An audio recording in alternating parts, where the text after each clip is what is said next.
peuple racheté par le sacrifice de Jésus, salut de Dieu, nous vous saluons dans le précieux et glorieux nom de Jésus, que les bénéfices de la mort, la résurrection et l'élévation de Jésus qui est assis à la droite du Père et qui règne à jamais, soient déversés dans vos vies, vos entreprises, dans la vie de vos enfants, au nom puissant de Jésus-Christ.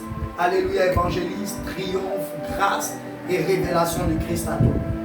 Alléluia, docteur. Shalom, Polo, à nos internautes, que le Seigneur, dans cette nouvelle semaine, n'est-ce pas, vous bénisse, apporte une bénédiction qui n'est pas celle attendue par les effets physiques, mais celle qui rentre dans le monde de l'esprit, afin de renouveler votre intelligence, renouveler votre vie de par la résurrection de Jésus-Christ à la croix. Que Dieu vous bénisse au nom de Jésus-Christ. Nous sommes cette semaine sous le thème la circoncision des saints. La circoncision des saints. Les paroles de l'apôtre Paul dans la ville et le peuple qu'il voulait tant atteindre, la ville de Rome. Nous sommes dans le livre de Romains, le 3e chapitre. Nous allons lire les 3 premiers versets. Écoutons Paul dans sa lettre à Rome. Quel est donc l'avantage des Juifs? Ou quelle est l'utilité de la circoncision? Il est grand de toute manière, et tout d'abord en ce que les oracles de Dieu leur ont été confiés. Et quoi?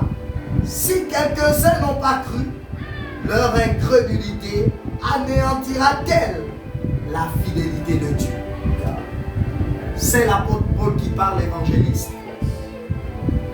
Nous sommes sous le thème la circoncision des saints.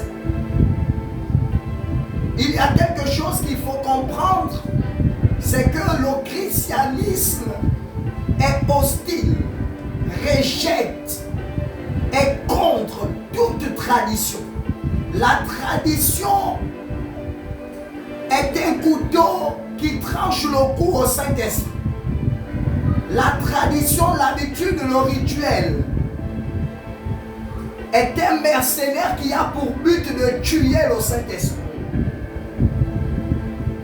Ici, on connaît ce que l'on doit dire, ici, on connaît ce que l'on doit faire, ici, c'est comme ça que l'on fait. Ça veut dire qu'il n'y a pas le Saint-Esprit. La Bible dit que les grâces de Dieu se renouvellent. Quelle est la face cachée de ce verset? C'est l'action du Saint-Esprit. Il dit, je m'en vais vers le Père, mais je ne vous laisse pas orphelin. Je vous envoie le Saint-Esprit. Dans Matthieu 28, il dit, je suis avec vous tous les jours, jusqu'à la fin du monde. Il s'agit du Saint-Esprit. Lui, il est assis à la droite du Père de Christ. Dès que l'Église rejette le Saint-Esprit, l'Église rentre dans la tradition. Et la circoncision, il y a la circoncision des incrédules, il y a la circoncision des religieux et il y a la circoncision des saints. Il y a certains qui sont au milieu des saints, mais qui sont des moussotos spirituels. Oh, come on. Yeah, j'aime ça. Ils n'ont jamais été mis à part par le Saint-Esprit et ils sont restés dans le rituel. C'est pourquoi l'apôtre Paul, évangéliste, dit que quel est donc l'avantage des Juifs, ceux qui ne croient pas au Saint-Esprit? Or Dieu est fidèle à sa parole, évangéliste. Docteur, frère dans le sang, j'aimerais déjà vous rappeler qu'est-ce que c'est, n'est-ce pas, ce mot de circoncision. Dans nos rites et coutumes, nous les Bantous, nous avons cette coutume, n'est-ce pas, de prendre le prépuce d'un enfant et l'extraire, n'est-ce pas, de son appareil génital. Et c'est à ce moment-là que nous pouvons considérer que cet enfant-là devient un garçon, selon nos rythmes et coutumes. Mais dans la loi juive, elle revient, n'est-ce pas, à démontrer, n'est-ce pas, l'appartenance au sacerdoce, l'appartenance au rituel, l'appartenance, le garant même, n'est-ce pas, de la loi, le garant même, n'est-ce pas, le protecteur, n'est-ce pas, de la doctrine qui a été donnée, n'est-ce pas, aux Juifs. Mais bien aimé dans le sang, le Seigneur, bien aimé et frère dans le sang, nous sommes en train de rentrer dans un nouveau monde. le monde, n'est-ce pas, de la résurrection par le premier-né qui est la personne de Jésus-Christ de Nazareth, qui n'a rien à voir avec les effets physiques, mais qui a tout à voir avec les effets spirituels. J'aimerais déjà annoncer à quelqu'un qu'en réalité, aucune personne sur la terre n'est simple. Tout simplement pour te dire que si tu considères que ta vie est entre le côté chaud et le côté froid, que tu te trouves au milieu, j'aimerais te dire que, bien aimé, tu es en réalité un véritable moussoton. J'emprunte ce mot, un moussoton, mais n'est-ce pas une personne qui ne peut avoir aucune crédibilité à la face des hommes, à la face des hommes sur la terre. Et quand je parle d'homme, je parle en grand âge. Bien aimé dans le Seigneur. La circoncision, quel avantage revient à la circoncision? Il parle de l'état de cœur. My God. Il parle de l'état, n'est-ce pas, de l'esprit, à considérer celui qui l'a ramené sur la chair, celui qui l'a ramené sur la terre afin de manifester la grâce de la divinité. Qu'est-ce que je suis en train de dire?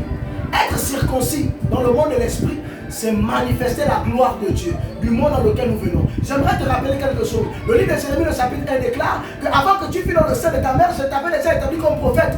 Et dans notre église, nous parlons d'une circoncision au 8e jour, selon le livre de Luc, le chapitre 2. En réalité, bien aimé dans le Seigneur, cette circoncision n'est qu'un effet physique, mais nous parlons de l'effet spirituel, où le cardia, n'est-ce pas, est rattaché à celui qui l'a amené sur la chair.